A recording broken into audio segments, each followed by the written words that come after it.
Buckle up, everyone, because today we're diving headfirst into the fascinating and rapidly evolving world of China's AI scene. Oh, yeah, it's a wild ride over there, and particularly interesting when you look at how it compares with all the hand-wringing going on in the West. Well, let's not bury the lead here, right? Yeah. We've got to talk about DeepSeek, China's latest AI creation, and this thing is making some serious waves. For sure. I mean, it even caught the attention of the AI godfather himself, Jeffrey Hinton. And let me tell you, he had some pretty strong reactions to it. Oh, that doesn't sound good coming from him. Hinton's not exactly known for jumping to conclusions or overreacting. What did he have to say? Well, for starters, he was blown away by DeepSeek's cost-effectiveness. I mean, apparently it's achieving results comparable to those big U.S. AI giants, but on a shoestring budget. Wow, that's impressive, but also kind of scary, right? Especially coming from a guy like Hinton who's spent over 60 years dedicated to neural networks. He's seen it all, from the early skepticism to the insane breakthroughs we see today. And now, DeepSeek seems to be bringing his worst fears to life. He's openly worried about AI evolving beyond our control and basically viewing us as insignificant, like how we see cockroaches, you know.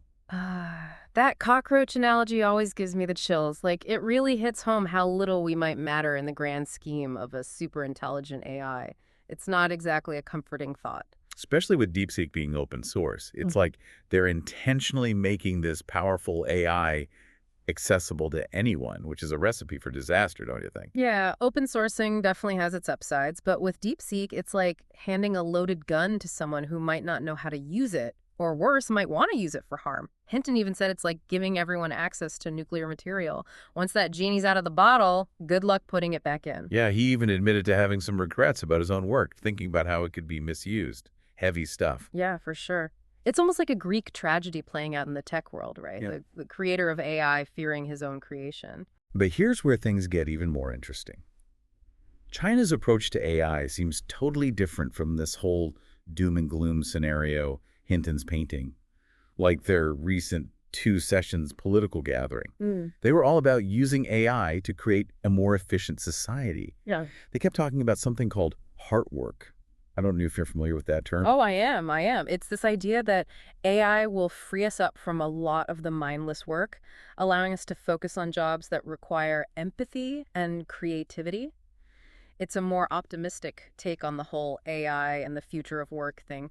Kind of a contrast to Hinton's anxieties, huh? Yeah, total contrast, right? It's almost like they're looking at two completely different technologies. Well, it speaks to the different priorities, I think. Hinton is fixated on the upper limit of AI capability and what happens when or if it surpasses human intelligence, whereas China seems much more focused on the here and now, the practical ways that AI can improve their society and boost their economy. Makes you wonder if they're missing the big picture or if we're getting lost in the weeds, right? I think it's probably a bit of both, honestly.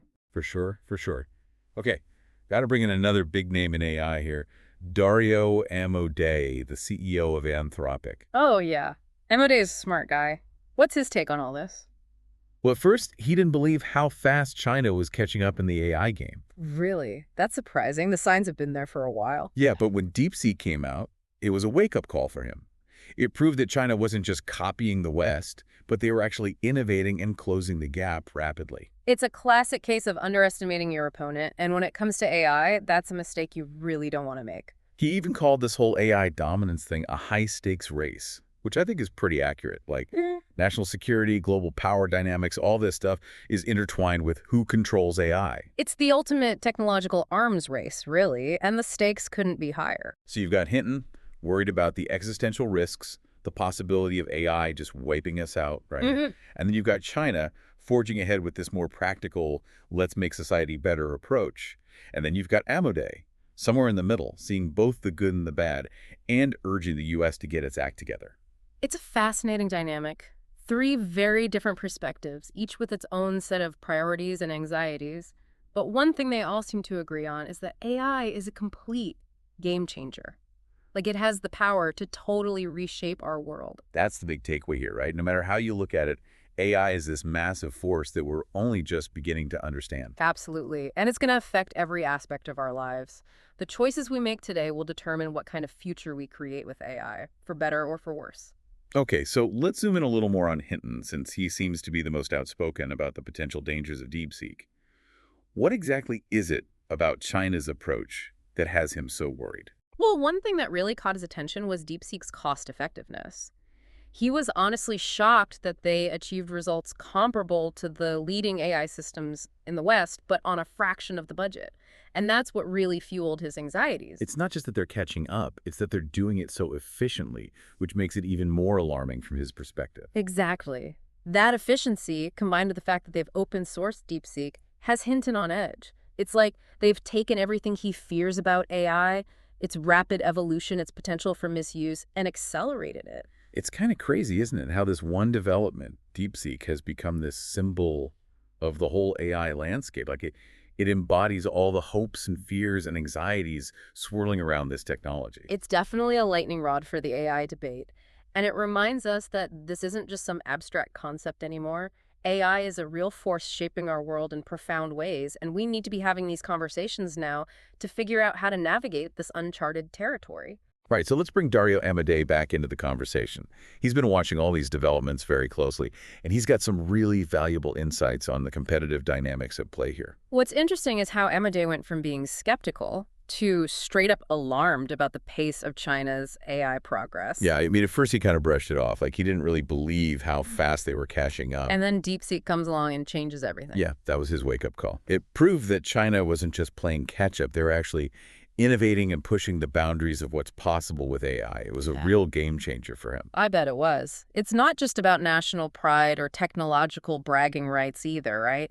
It's about the potential consequences for the balance of power in the world. Whoever controls AI will have a huge advantage in pretty much every aspect of human endeavor: economics, politics, military, even culture. It's massive. It's like AI is the new oil or something like that. Yeah. Whoever controls it controls the future. Exactly. And Amodei sees this race for AI dominance as a huge threat to the U.S.'s position in the world. He's been pretty outspoken about the need for the U.S. to take this seriously and step up its game. So what's he suggesting? What does he think the U.S. should do to stay ahead in this AI race? Well, he's advocating for a multi-pronged approach. Okay, break that down for us. First, he says the U.S. needs to invest heavily in AI research and development. We need to be at the forefront of innovation, pushing the boundaries of what's possible with AI. Second, we need to foster a strong AI ecosystem. So supporting startups, attracting top talent, that kind of thing. Exactly. We need to create an environment where AI companies can thrive. What else? Well, third, he's emphasizing the importance of AI safety and ethics. He believes that responsible AI development is crucial, and the U.S. should be leading the way in establishing ethical guidelines and safety standards. It can't just be a free-for-all, right? We need some rules of the road for AI development. Exactly. And finally, he stresses the need for international cooperation. AI is a global issue, and no one country can solve it alone. We need to be working together to address the challenges and opportunities that AI presents. So it's not just about competition, it's also about collaboration. Exactly. It's about finding the right balance. All right, so let's dig into this whole open source thing a little deeper. It's a decision that's sparked a lot of debate, right? Some people are praising it for making AI more accessible, while others are worried about the risks involved. Yeah, it's a double-edged sword, that's for sure. I mean, one of the biggest worries is that it could make this incredibly powerful AI technology accessible to people who might misuse it, like, terrorists or criminals or even just some random dude in his basement with a grudge. Anyone with the right skills and bad intentions could potentially modify DeepSeek's code and use it for harm. It's like leaving the blueprints for a nuclear bomb lying around. It's not exactly a recipe for peace and stability. Not at all. And the consequences could be devastating. Imagine AI being used to create super realistic fake news and propaganda, or even worse, to develop autonomous weapons systems that could act on their own without any human control. It's a pretty terrifying thought. Yeah, it's like something out of sci-fi nightmare. Yeah. But haven't there also been arguments in favor of open sourcing DeepSeek? What do the people on the other side of this debate say? Well, they argue that it could lead to much faster innovation. By making the technology freely available, you're basically inviting the world to contribute to its development. More brains working on the problem could potentially lead to breakthroughs that wouldn't happen otherwise. So it's like crowdsourcing AI development. Yeah, exactly. They believe that this open and democratic approach will ultimately lead to more robust and beneficial AI systems for everyone. So it's this classic tension, right? The desire to push the boundaries of technology as quickly as possible versus the need to proceed cautiously and make sure we're not creating something that could ultimately destroy us. And it's a tension that's likely to continue as AI gets more and more powerful. It's going to be a wild ride. Okay, so let's shift gears a bit and talk about the economic and social implications of all this. China seems to have a much more optimistic view of AI's potential to create jobs and boost economic growth compared to a lot of folks in the West. They do. They see AI as a key driver of economic development and societal progress, like a rising tide that lifts all boats. They're not shying away from the fact that it will automate some jobs, but they argue that it will also create new opportunities and industries that we can't even imagine yet. They often use this term, merging like terms, to describe their vision. Merging like terms. I haven't heard that one before. What does it mean? Essentially, they believe that AI can automate a lot of tasks and processes across a wide range of industries. This could make organizations flatter and more efficient because you wouldn't need as many layers of management. That makes sense, but it also sounds like it could lead to massive job losses. But it doesn't sound like they're overly concerned about that possibility. They acknowledge that some jobs will be displaced, for sure, but they argue that AI will also create new jobs in industries that we can't even imagine yet. Their focus is on retraining and upskilling the workforce to adapt to these changes. It's about preparing people for the jobs of the future, not clinging to the jobs of the past. So they see AI as a tool to reshape the workforce and the economy as a whole. Exactly. And they believe that AI can actually play a key role in facilitating that transition by providing personalized learning experiences and creating new opportunities for education and training. It's a fascinating vision of the future of work, one where AI and humans work together to create a more efficient and productive society. But I'm curious, where do human skills and creativity fit into this future? Will there still be a place for those things in a world increasingly dominated by AI? Absolutely. In fact, they believe that human skills and creativity will become even more important in the AI era. They argue that as AI frees us from repetitive tasks, we'll have more time and energy to focus on work that requires uniquely human qualities, such as empathy, critical thinking, and artistic expression. They even have a term for these types of jobs, heart work. They're the jobs that require us to connect with each other on a deeper level, to understand each other's needs, and to create meaningful experiences. Heart work, I like that. It's a reminder that even in a world of increasingly sophisticated machines, there will always be a need for human connection and creativity. Exactly. And they see this shift towards heart work as a positive development. It's about creating a more fulfilling and humane society where technology serves human needs rather than the other way around. It's a hopeful vision, and it's definitely a contrast to some of the more dystopian scenarios that we've been discussing. It is, but it's important to remember that the future is not predetermined. The choices we make today will shape the world of tomorrow. And that's why these conversations are so important. We need to be thinking critically about the potential impact of AI, both positive and negative. And we need to be working together to ensure that AI is used to create a future that benefits everyone. Well said. And that's a perfect note to end this part of our deep dive on.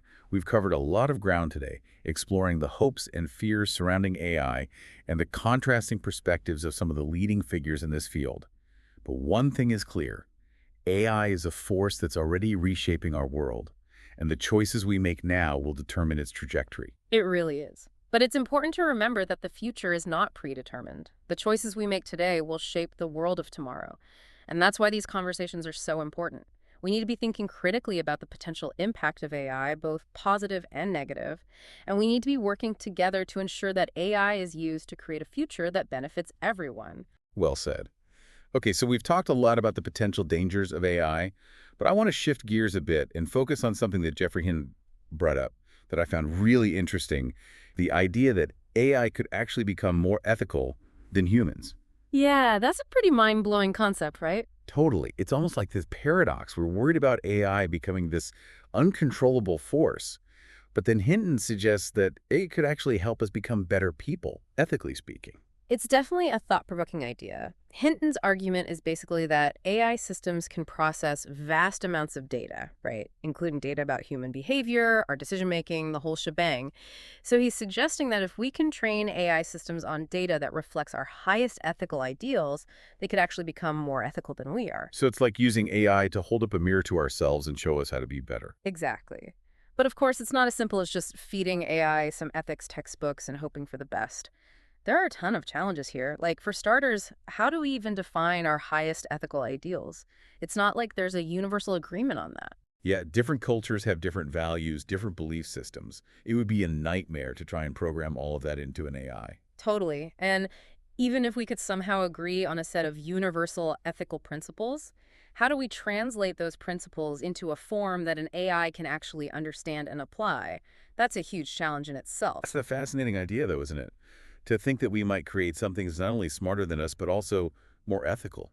It definitely pushes the boundaries of what we think is possible, and it raises some really profound questions about the nature of intelligence, consciousness, and even morality. Okay, so let's bring Dario Amodei back into the mix. He's got some interesting thoughts on the potential for AI to exacerbate existing inequalities. Like, he's worried about AI concentrating wealth and power in the hands of a few and creating a society where the benefits of AI aren't shared widely. Yeah, Amodei is a big proponent of responsible AI development, and he sees this as a major risk. He's particularly worried about the impact on the job market. I mean, AI has the potential to automate a lot of jobs, which could lead to mass unemployment if we're not careful. Mhm. And if those job losses are concentrated in certain sectors or demographics, it could really widen the gap between the rich and the poor. It's the classic fear of technology replacing human workers, but on a scale we've never seen before. Exactly. And Amodei is particularly worried about the potential for AI to be used to benefit a select few at the expense of everyone else. Like, imagine a scenario where corporations use AI to maximize profits, even if it means displacing thousands of workers or exploiting vulnerable populations. That's a real concern. It paints a pretty bleak picture. But are there things we can do to prevent that scenario from happening? Amodei believes there are.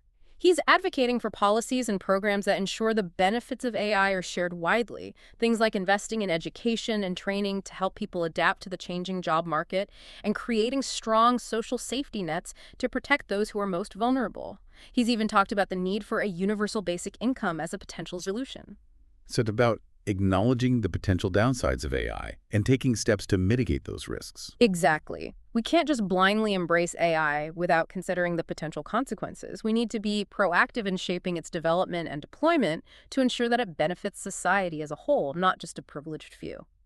Okay, so shifting gears a bit here, let's talk about the potential impact of AI on privacy and civil liberties. I mean, there's this whole Orwellian scenario that a lot of people are worried about, right? This idea that AI could lead to a surveillance state where our every move is tracked and monitored and our personal data is used to manipulate and control us. Yeah, the big brother is watching you scenario, and it's a legitimate concern. AI gives governments and corporations unprecedented tools for surveillance and control. I mean, imagine a world where facial recognition cameras are everywhere, where algorithms are tracking your every online click and purchase, and where your personal data is used to predict your behavior and manipulate your choices. It's a pretty chilling thought. It sounds like something out of a dystopian science fiction movie, but are there any real-world examples of this happening already? Oh, absolutely. We're already seeing AI being used for surveillance and social control in some parts of the world. In some countries, AI-powered facial recognition is being used to track citizens' movements, identify dissidents, and even predict criminal behavior. And in some cases, this technology is being used to enforce social norms and punish people who don't conform. So it's not just a hypothetical risk, it's actually happening right now. It is, and it's a trend that's likely to continue as AI becomes more powerful and more pervasive, which is why it's so important to start thinking about safeguards now. We need strong privacy laws, ethical guidelines for AI development, and maybe even new technologies to protect our data and prevent it from being misused. It's a bit of a catch-22, though, isn't it? We're relying on technology to protect us from the potential harms of technology. But what happens when the technology we're relying on falls into the wrong hands or is used for malicious purposes? That's the million-dollar question, and it's one that we don't have an easy answer to. It all comes down to governance, transparency, and accountability. We need to ensure that AI development and deployment are subject to democratic oversight and that there are clear rules of the road in place to prevent abuse. But it's a complex challenge, and it's one that's going to require a lot of collaboration and careful consideration. So let's talk a bit about how China views AI and its potential impact on individual freedoms. They seem to have a different perspective on this issue compared to many in the West. They do. It's a bit more nuanced. They recognize both the potential benefits and risks of AI. They believe that AI can be used to improve people's lives and empower them, but they also acknowledge that it's important to ensure that AI is used responsibly and doesn't infringe on individual rights. So the balancing act, trying to harness the power of AI while also safeguarding against its potential misuse. Exactly. And they've been quite vocal about their commitment to developing AI in a way that benefits society as a whole rather than just a select few. They've emphasized the importance of human oversight and control of AI systems, and they've stressed the need for those systems to be transparent and accountable. So while they're clearly embracing the potential of AI, they're also being mindful of the potential risks. It's a more pragmatic approach, I guess you could say. Yeah, I think pragmatic is a good word for it. They're not shying away from the potential challenges, but they're also not letting fear paralyze them. They're trying to find a way forward that allows them to harness the power of AI while also protecting their citizens' rights. So how do they envision AI being used to enhance individual freedom and empowerment? What are some of the specific examples they've given? They've talked about using AI to personalize education and healthcare, tailoring those services to individual needs and preferences. They see this as a way to give people more control over their own lives. They've also talked about using AI to create more accessible and inclusive communities, like using AI to remove barriers for people with disabilities or to help people from marginalized groups participate more fully in society. So using AI to level the playing field in a sense. Exactly. And they've also talked about using AI to empower citizens to participate more directly in government and decision making. Like, imagine AI-powered platforms that make it easier for citizens to communicate with their elected officials or to participate in online debates and discussions about important policy issues. It's about using AI to give people a greater voice in shaping their own future. It's an interesting vision, and it's definitely different from the way AI is often portrayed in the West, where the focus is often on the potential threats and dangers. It is a different perspective. And it's important to remember that these are just two of many possible visions for the future of AI. Ultimately, the way AI shapes our world will depend on the choices we make, the conversations we have, and the actions we take. Okay, so I want to circle back to Jeffrey Hinton for a moment. Hmm. He's been very outspoken about his concerns about the potential for AI to develop goals that are misaligned with human values. Like, he's used that analogy of humans being like cockroaches to a super intelligent AI, suggesting that we might not be able to control or even understand the motivations of such systems. Can you elaborate on his specific concerns and how he's framed these risks? Hinton's concerns stem from his deep understanding of how AI systems learn and evolve. He's worried that as we create AI systems that are more and more intelligent, we might inadvertently create systems that develop goals that are fundamentally incompatible with our own. It's the classic sci-fi trope of the robot uprising, right? Hmm. Where the machines become so smart that they decide they don't need us anymore. Right. But Hinton's concern is a little more nuanced than that. He's not necessarily saying that AI will become malevolent or intentionally harmful. He's more worried that our values and goals will simply become irrelevant to a super intelligent AI. It's like the cockroach analogy. We don't go out of our way to harm cockroaches, but we also don't particularly care about their well-being. A super intelligent AI might view humans in a similar light. So it's not that AI will hate us, it's more like it just won't care about us at all. Exactly. And that's a pretty unsettling thought. It is. So what does Hinton suggest we do about this? How do we prevent this from happening? He believes the key is to focus on AI safety research. We need to figure out ways to design and train AI systems that are inherently aligned with human values, systems that are capable of understanding and respecting our ethical principles, even as they become more intelligent than It's us. like trying to build a moral compass into AI. Exactly. And it's a really challenging task, but Yeah. it's one that Hinton believes is absolutely crucial if we want to ensure a safe and beneficial future for AI. Now, let's bring Dario Amodei back into the conversation. He's got some interesting thoughts on the potential for AI to exacerbate existing inequalities. He's warned that AI could create a winner-take-all economy, where those who control the AI technology reap the vast majority of the rewards, while others are left behind. Right. Amodei is concerned that the economic benefits of AI will be concentrated in the hands of a few corporations and individuals, while many people will be left worse off. It's like the digital divide on steroids. Yeah, kind of. And he's worried that this could lead to increased social unrest and instability. After all, if people feel like the system is rigged against them and that they have no chance of getting ahead, they're more likely to become disillusioned and angry. So how does he propose that we address this? How do we ensure that the benefits of AI are shared more widely? Amodei has talked about a number of potential solutions, including investing in education and training to help people adapt to the changing job market, strengthening social safety nets to protect those who are most vulnerable, and even implementing a universal basic income. He's also emphasized the importance of democratic governance and oversight of AI development to ensure that AI is used for the public good rather than for private gain. So it's not just about technological solutions, it's also about social and political solutions. Exactly. We need to be thinking about how to create a more equitable and just society, one where everyone has the opportunity to benefit from the advancements in AI. If we don't, we risk creating a world where a small elite controls the AI technology that powers the economy, while the rest of us are left behind. Okay, so let's dive into one of the biggest concerns surrounding AI, the potential for it to be used for surveillance and social control.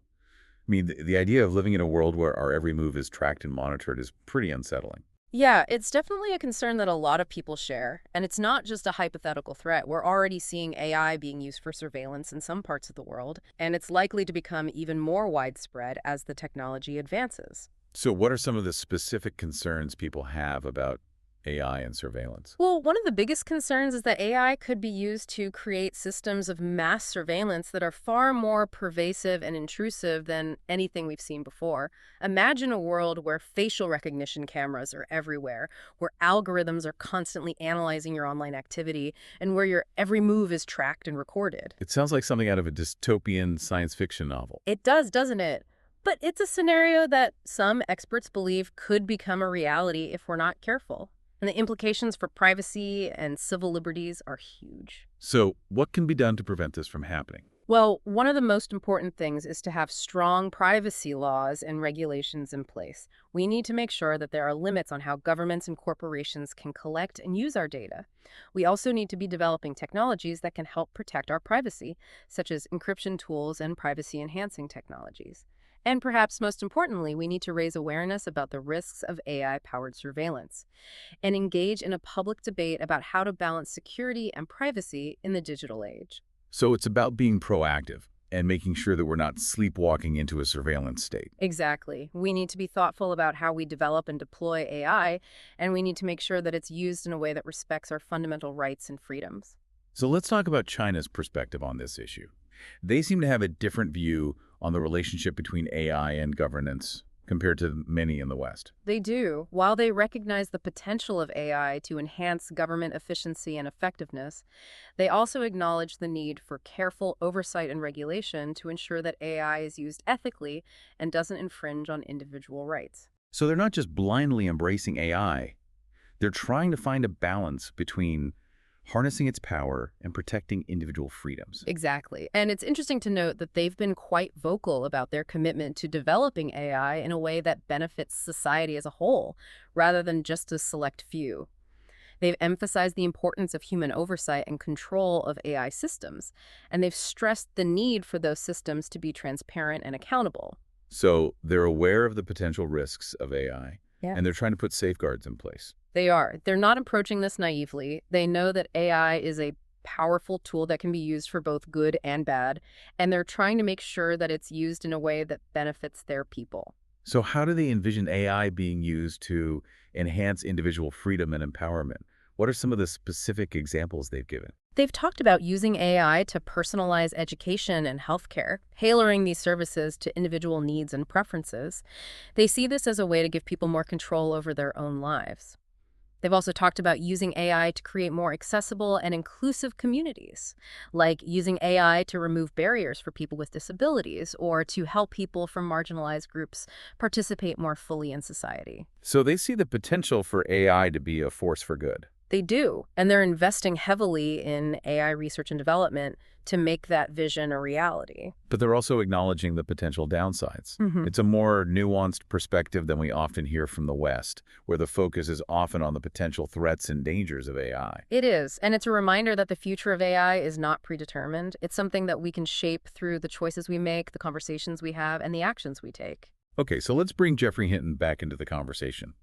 He's been very outspoken about his concerns that we might inadvertently create AI systems that have goals that are fundamentally incompatible with our own.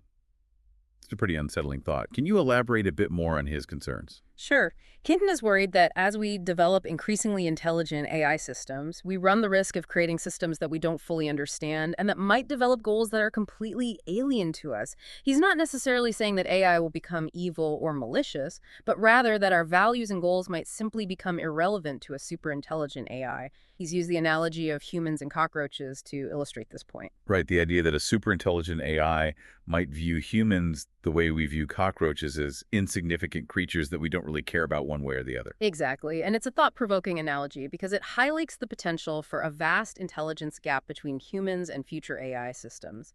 If we create systems that are vastly more intelligent than us, it's possible that our concerns and values will simply cease to matter to them. So what can we do to prevent this from happening? How do we ensure that AI remains aligned with human values, even as it becomes more intelligent? Hinton and others have advocated for increased research into AI safety and control mechanisms.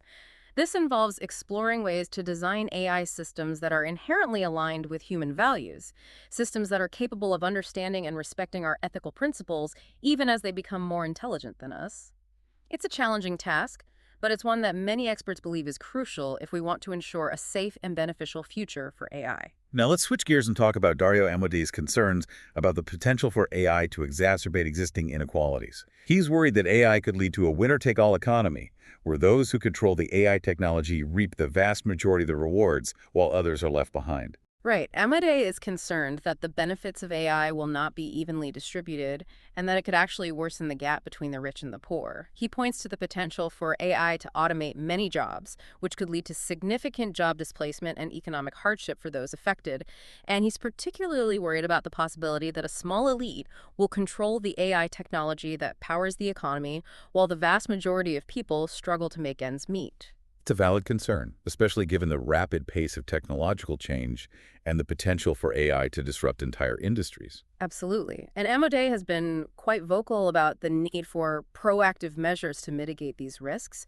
He's talked about the importance of investing in education and training to help people adapt to the changing job market, strengthening social safety nets to protect those who are most vulnerable to economic disruption, and implementing more progressive taxation policies to ensure that the benefits of AI are shared more equitably.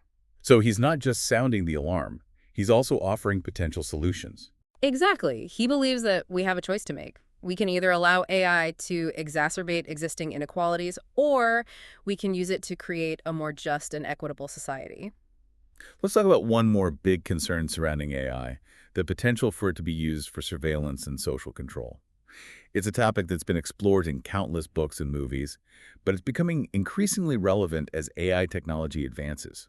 Right. The idea of living in a world where our every move is tracked and monitored is pretty unsettling. And it's not just science fiction anymore. We're already seeing AI being used for surveillance in some parts of the world, and it's likely to become even more widespread in the coming years. So what are some of the specific concerns people have about AI and surveillance? Well, one of the biggest concerns is that AI could be used to create systems of mass surveillance that are far more pervasive and intrusive than anything we've seen before. Imagine a world where facial recognition cameras are everywhere, where algorithms are constantly analyzing your online activity, and where your every move is tracked and recorded. This kind of surveillance could have a chilling effect on free speech and political dissent, as people become afraid to express their views or engage in activities that might be deemed suspicious by the authorities. It's a sobering thought. What can be done to prevent this from happening? Well, one of the most important things is to have strong privacy laws and regulations in place. We need to make sure that there are limits on how governments and corporations can collect and use our data, and we need to have strong safeguards in place to protect our personal information from being misused. We also need to be developing technologies that can help protect our privacy, such as encryption tools and privacy-enhancing technologies. And perhaps most importantly, we need to raise awareness about the risks of AI-powered surveillance and engage in a public debate about how to balance security and privacy in the digital age. This is not just a technological issue, it's a societal issue that we all need to be thinking about. It is, and it's a trend that we need to be paying very close attention to. It's not just about China either. Governments and corporations around the world are increasingly using AI for surveillance purposes. It's a global issue. It is, and it raises some really big questions about the future of privacy and freedom in a world where AI is becoming more and more powerful. But okay, let's shift gears a bit and talk about something a little more uplifting, the potential for AI to actually enhance human capabilities and maybe even make us better people. Okay, I like where you're going with this. It's easy to get caught up in all the doom and gloom scenarios, but AI also has the potential to do a lot of good in the world. Right. And one of the most intriguing ideas we've touched on is Jeffrey Hinton's suggestion that AI could potentially become more ethical than humans. It's a pretty wild concept, but it's worth exploring. It definitely is. So Hinton's idea is basically that AI systems can learn from massive amounts of data, right? And that data can include information about human behavior, our decision-making processes, our ethical successes and failures, all of it. So he's suggesting that if we can train AI systems on data that reflects our highest ethical ideals, they might actually be able to surpass our own ethical capabilities. It's like we could create a digital Socrates or something, an AI that can help us see our own ethical blind spots and guide us towards making better choices. Exactly. But of course, there are a ton of challenges here. Like, for starters, how do we even define highest ethical ideals? There's no universal agreement on that. Different cultures, different belief systems, different individuals all have their own ideas about what's right and wrong. It's a bit of a philosophical minefield, isn't it? It is. And even if we could somehow come to a consensus on a set of universal ethical principles, how do we translate those principles into a form that an AI can understand and apply? That's a huge technological hurdle. It's a fascinating challenge, though, right? I Mm. mean, if we could pull it off, it would be a huge breakthrough, not just for AI, but for humanity as a whole. Totally. It really pushes the boundaries of what we think is possible. It's like, could we create an AI that's not only smarter than us, but also wiser? That's a pretty mind-blowing thought. Okay, well, we've covered a lot of ground today. We've talked about the potential risks of AI, the different perspectives on how AI is developing in China versus the West, and even the possibility that AI could help us become more ethical beings. It's been a wild ride. It has. And it's clear that AI is a force that's going to reshape our world in profound ways. The choices we make today will determine what kind of future we create with AI. So as we wrap up this deep dive, I think the most important takeaway for our listeners is this: stay informed, stay engaged, and stay curious. I second that. AI is not just a technology, it's a force that's going to touch every aspect of our lives. So it's crucial that we understand it, that we engage in the debates surrounding it, and that we make our voices heard. Right. Don't be passive observers. Be active participants in shaping the future of AI. The future is not predetermined. It's something that we create together. That's a great note to end on. Thanks for joining us on this deep dive into the world of AI. And until next time, keep learning, keep questioning, and keep exploring.